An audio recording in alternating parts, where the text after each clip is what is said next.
Hello my dear students, dear Khan sir की class में आप सबका स्वागत है। तो स्वागत है आप सबका study with dear Khan sir YouTube channel पर। भैया जल्दी से लाइक शेयर और सब्सक्राइब कर दीजिएगा। लाइक करिए, शेयर, सब्सक्राइब, क्योंकि मुझे लग रहा है कि आपको सेशन सारे के सारे बहुत पसंद आ रहे हैं और याद करना बड़ा आसान हो रहा है। तो भैया अपने दोस्तों को भी बता दो कि आसानी से चीज़ें चल रही है, आसानी से चीज़ें याद हो रही है। एसआई की तैयारी, पटवारी की तैयारी, सबकी तैयारी हो रही है। हिंदी एकदम इजी हो गई है। कैसी हो गई है? बिल्कुल इजी। तो इजी वे में हम स्टार्ट कर रहे हैं क्या? पर्यायवाची का भाग 12। कौन सा? भाग 12। ठीक है। तो आप सबको जय हिंद, वंदे मातरम, सलाम, नमस्ते, सत श्री अकाल, आदाब, गुड मॉर्निंग। देखिए, सबसे पहला है हमारा क्या? जहाज। और जहाज हम सब जानते हैं जहाज के बारे में कि इसको पोत कहते हैं, इसको जलयान कहते हैं। तो जल पर चलता है इसलिए क्या हो गया भैया? जलयान, है ना। और पोत भी इसको कहते हैं। अगर ऐसे नहीं याद है किसी को, पोत भी बोलते हैं इसको। तो जैसे कोई आदमी जल गया तो दवाई पोत दो उसके ऊपर। क्या पोत दो? दवाई पोत दो। तो ये कहानी बन गई उससे। ठीक है, चलो। जड़। अब जड़ का मतलब क्या? नहीं, जो अपन पेड़ की जड़ ले लेते हैं, जड़ मतलब पेड़ की जड़, है ना। तो पेड़ की जड़ कैसी हो गई भैया? निर्जीव। भाई एक बार पत्ते तो क्या होते हैं, हिलते डुलते रहते हैं, तो उसमें जीव मान लो। लेकिन जड़ में कहाँ है जीव? वो तो जैसी है बेचारी वैसी की वैसी है ना।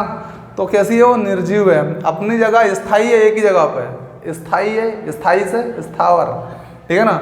नहीं चल फिर सकती है, अचर है। भाई जैसे पशु चरते हैं, ऐसा चर सकती है क्या? नहीं, अचर, नहीं चर सकती है। तो निर्जीव है ना, इसलिए अचर। अचेतन, कोई चेतना है क्या उसमें? कोई चेतना नहीं है उसके अंदर। अचेतन, कोई चेतना नहीं है। वो सजीव थोड़ी ना है तो चेतना होगी। अचेतन, चेतना नहीं है। प्राण रहित, प्राण है ही नहीं उसमें, इसलिए क्या बोलते हैं? जड़।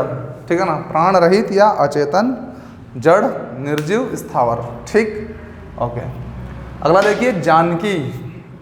देखो भाई, जानकी, सीता या विधई को आप बहुत अच्छी तरह जानते हैं। रामायण देखिए, पूरी रामायण, कहीं ना कहीं इनका पूरी रामायण में बड़ा रोल है ना।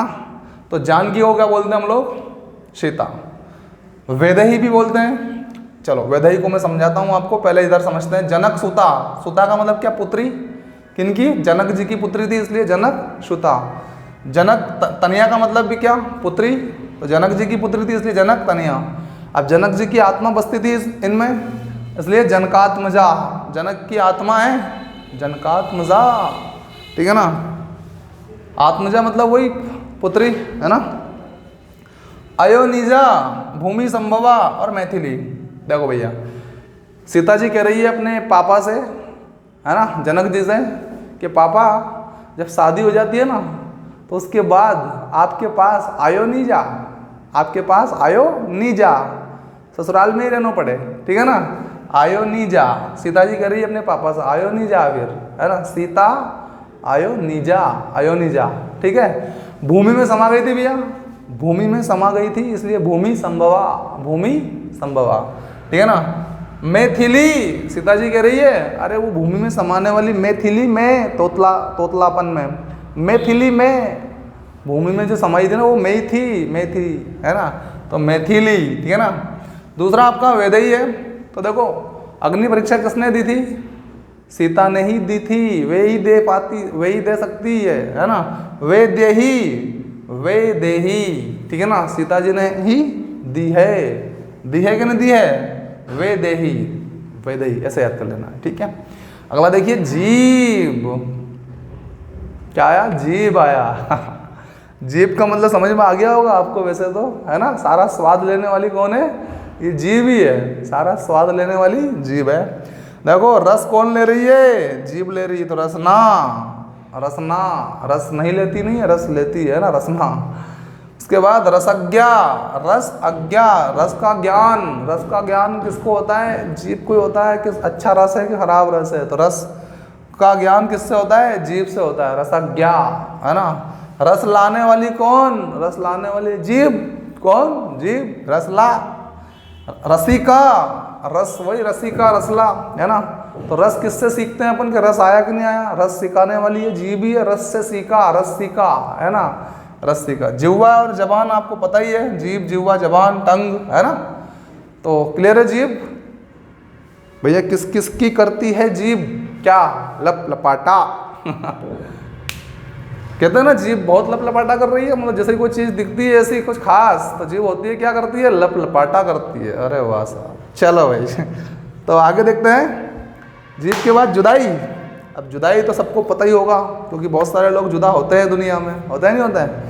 हाँ देखो, जुदाई को वियोग होता है, मतलब संयोग की जगह आप संयोग तो हो नहीं सकता है, वियोग हो गया, मतलब विरह एक तरह की, बिछड़ना, वियोग।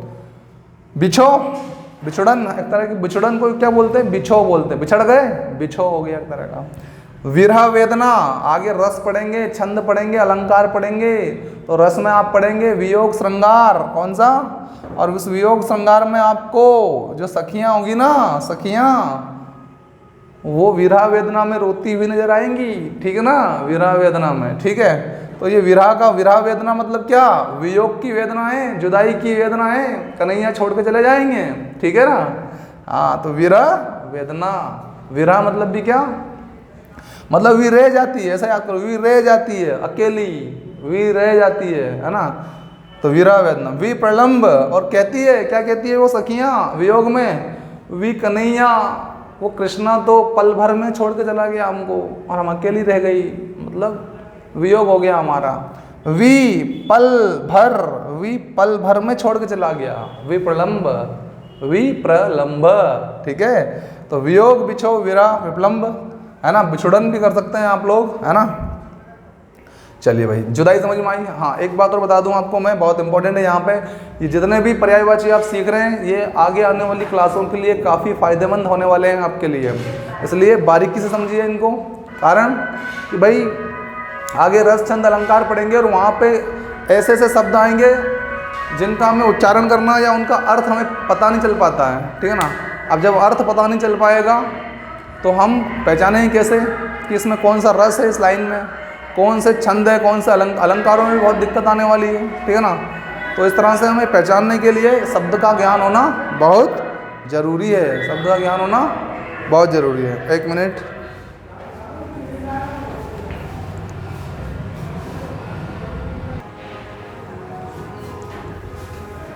देखिए भाई, तो अगला है हमारा झरना, है ना? तो झरना में सोता, स्रोत, झर, निर्झर, प्रपात, उत्स और प्रस्रवण। प्रस्रवण, देखो भाई, ये झरने की, जब झरना निकलता है या ऊपर से गिरता है ना, तो आवाज़ आती है। अब आवाज़ आती है तो कोई आदमी वहीं झरना के पास में उसका घर होगा, तो वहाँ सो रहा होगा, वो तो कह रहा मैं सोता, पर कैसे सोता? झरझर की आवाज़ जो आती है झरने में से, तो सोता, झरना का क्या पर्यायवाची? सोता, ठीक है। स्रोत, भाई झरना कहीं से तो निकल रहा होगा, तो झरने का क्या है? स्रोत। तो स्रोत भी किसको बोलते हैं? झरना को बोलते हैं, है ना? और ये पानी निकलता है तो मतलब इस स्रोत से क्या निकलता है? पानी, तो झरता ही एक तरह से, वो पानी क्या हो रहा है? झर झर झर कर झरता है ना? झर झर झर जा रहा है, जा रहा है, जा रहा है, पानी जा रहा है उसमें। कई बार झरना क्या होता है? सूख जाता है, तो निर्झर, नहीं झर पाता है, वो सूख जाता है तो कहाँ से झरेगा? निर्झर, राइट। प्रपात, प्रपात का मतलब तो याद ही है सबको मेरे ख्याल से, प्रपात, है ना? उत्स, अब देखो ये नहीं झर पा रहा है ना, तो एक व्यक्ति दूसरे व्यक्ति से कह रहा है, श्रवण से कह रहा है एक व्यक्ति, वो तो सूख गयो, वो तो सूख गया, उत्स, वो तो सूख गया श्रवण, पर श्रवण वो तो सूख गया इसलिए नहीं झर रहा है। पर श्रवण, पर श्रवण वो तो सूख गया, पर श्रवण, प्रश्रवण, उत्स, उत्स वो तो सूख गया, ठीक है, उत्स हो गया। चलिए भाई आगे देखिएगा, झरना का बाद झंडा, झंडा, जहाँ झंडा आनिया। तो झंडा का देखो, जैसे अपन ऐसा समझे इसको, हमारे भारतीय खिलाड़ी गए विदेश में, कहीं अमेरिका में मान लेते हैं, लंदन में मान लेते हैं, वहाँ गए खेल खेलने के लिए, तो वहाँ पर जीत गए, हॉकी में, क्रिकेट में, किसी में मान लेते हैं, है ना? तो अब जीत जाते हैं तो पताका लहराते हैं कि नहीं? पताका, झंडे का झंडा ही लहराते हैं, मतलब झंडा फहरा दिया, लहरा दिया, मतलब पताका लहरा दिया, मतलब परचम लहरा दिया, बोलते हैं परचम लहरा दिया हमने, तो परचम लहरा दिया मतलब झंडा। और ध्वज और ध्वजा आपको पता ही है, ध्वज लहरा दिया या फहरा दिया, ध्वजा फहरा दी, एक ही बात है, ध्वज ध्वजा, तो इतना तो क्लियर है। तो पताका हो गया, ध्वजा हो गया, ध्वज हो गया, उसके बाद ये निशान ही एक तरह का क्या है, झंडा एक निशान है, हमारा भारत का निशान हो गया हो, है ना, निशान और परचम। इतना क्लियर है आपको। इसके बाद देखो केतु, जब हम जीत जाते हैं किसी विदेश में तो पूरी मीडिया, हम सब लोग कहते किन कहते हैं, अरे हमने परचम लहरा दिया, केतु केतो फरो, सब जगह केता फिरो। अब बड़ा प्रचार भी जरूरी है भाई, है ना। तो केतु के तने जो उस खिलाड़ी से कहा जा रहा है कि के तने जो कुछ करा वहाँ जाके, जो अपना विशेष कर्तव्य दिखाया जिससे आप जीत गए, वो बताओ, मीडिया को बताओ, के तने क्या क्या करा, के तने क्या क्या करा परचम लहराने के लिए। केतन केतन केतु केतन केतु केतन केतु केतन, ठीक है ना। तो जब हम जीत जाते हैं, झंडा का परचम या लहरा देते हैं, फहरा देते हैं, तो सब दूर हमारी क्या होती है, जय जयकार होती है। वे सब जय जय करते हैं हमारी, वहाँ पे भी और यहाँ पे भी वे जय जय करते हैं झंडा फहराने के बाद। तो वैजयंती मतलब झंडा, वे जय जय करते हैं। क्या करते हैं, जय जय जय जय एवरीवन, जो जिता के लाया उसकी जय जय, है ना। ओके। झिझक, अब बहुत सारे लोगों को प्रश्न पूछने में झिझक होती है, कई लोग पूछ नहीं पाते हैं। तो झिझक मतलब क्या, हिचकिचाहट, सिंपल वर्ड हिचकिचाहट। अनिर्णय मतलब निर्णय नहीं ले पा रहा है, पूछूं क्या नहीं पूछूं, ठीक है ना। अनिर्णय की स्थिति बनी हुई है ना, झिझक की स्थिति बनी हुई है। कैसी झिझक, दुविधा में है वो, पूछूं क्या नहीं पूछूं तो दुविधा है कि नहीं एक तरह की। हाँ, अनिर्णय की स्थिति है, वही हिचकिचाहट है, संकोच कर रहा है, पूछूं कि नहीं पूछूं कि नहीं संकोच है ना। हाँ भैया पूछ लिया करो यार, संकोच मत किया करो पूछने में, है ना। मामला आपके भविष्य का है, नहीं पूछोगे तो मज़ा नहीं आएगा, है ना। हाँ, भविष्य निर्माण करिए, आपके अंदर उत्सुकता का होना बहुत ज़रूरी है, ठीक है ना। उत्सुकता बनी रहेगी तो आप क्या है, आगे बढ़ते रहेंगे। हर चीज़ में एक क्यूरोसिटी जो है वो होना चाहिए हमारे पास में, कि भाई जाने हम क्या कहाँ दिक्कत आ रही है। नहीं जानेंगे तो फिर फाइंड आउट कैसे करेंगे, है ना। किसी भी प्रश्न का उत्तर कैसे फाइंड आउट करेंगे, राइट। इसलिए झिझक नहीं होनी चाहिए। ओके, पूछते रहा करो, यहाँ पे भी कमेंट बॉक्स में पूछते रहा करो, पूछ लिया करो भाई कहीं दिक्कत आए तो। और दूसरे कुछ लगे आपको कि सर ये नहीं याद हो रहा है, कोई ऐसा आपकी नज़र में कोई पर्यायवाची वगैरह हो तो वो कमेंट बॉक्स में डाल दिया करो, मैं अगले सेशन में उसको लेके आ जाऊँगा, ठीक है। चलिए भाई, और झिझक हो गया हमारा। झोंपड़ी देख लो हमारी, है ना। तो झोंपड़ी को मतलब क्या आपको मालूम होना चाहिए, झोंपड़ी मतलब कुटी एक तरह की, है ना। अब कुटी में क्या होता है कि ऊपर पत्ते वत्ते डालते हैं, जैसे साधु संत लोग रहते हैं तो वो ऊपर छत, जैसे अपन छत डालते हैं वैसे वो पत्ते डाल लेते हैं। पर्ण का मतलब क्या, पत्ता, तो पत्ता डलता रहता है कुटी पे, तो पर्ण कुटी पत्ते रहते हैं उसके ऊपर, पर्ण कुटी। जो नर गरीब होते हैं वो कहाँ रहते हैं, वो कुटी में रहते हैं। तो जो नर गरीब, झुनर मतलब गरीब आदमी कहाँ रहेगा, झोंपड़ी में रहेगा। कुंज, तो कुछ लोग तो ऐसे होते ही है ना, कुछ लोग ऐसे होते हैं जो, या फिर ऐसा कुछ लोग कुंजड़े होते हैं जिनके पास पैसा बहुत है लेकिन फिर भी झोपड़ी में रहते हैं। कुंज मतलब कुंजड़ा, है ना। तो ऐसा कुंज मतलब अपनी झोपड़ी हो जाएगी, तो वो फिर भी झोपड़ी में रहना ही पसंद करते हैं, ठीक है ना। अच्छा लगता होगा उनको उसमें, है ना। कुटिया याद ही है आपको, झोपड़ी मतलब कुटिया। छानी, अब देखो भैया, छानी के मतलब जो कुटिया में रहते हैं ना, वो कुटिया में छानते हैं मतलब छानना, ऐश करना, एंजॉय करना। छाने भी क्योंकि चौतरफा हवा आती है, पूस की टापरी रहती है। हाँ, एक और शब्द है टापरी, लिखो, छानी और टापरी बोलते हैं। क्या बोलते हैं, टापरी भी होती है झोपड़ी मतलब टापरी, ठीक है ना। टाप की होती है इसलिए टापरी एक नंबर होती है। झोपड़ी कोई दिक्कत नहीं है, गरीब लोगों की वही सब महल हो तो टाप हो गया ना, गरीबों के लिए टाप चीज़ है वही, है ना। तो टापरी, ओके। तो पर्णकुटी, झुनर, कुंज, कुटिया, छानी और इस टापरी में खूब छानी, खूब मजे लिए, खूब इंजॉय किए, जीवन गुजारा उसमें, ठीक है। चलो भाई, तो कैसा क्या रहा पार्ट नंबर 12, बेहतरीन है, बेहतर रहा होगा उम्मीद है। तो ठीक है, मिलते हैं नेक्स्ट एपिसोड में। ध्यान रखिए अपना और अपनों का। Take care, bye, see you. पढ़ते रहिए, आगे बढ़ते रहिए। Good bye.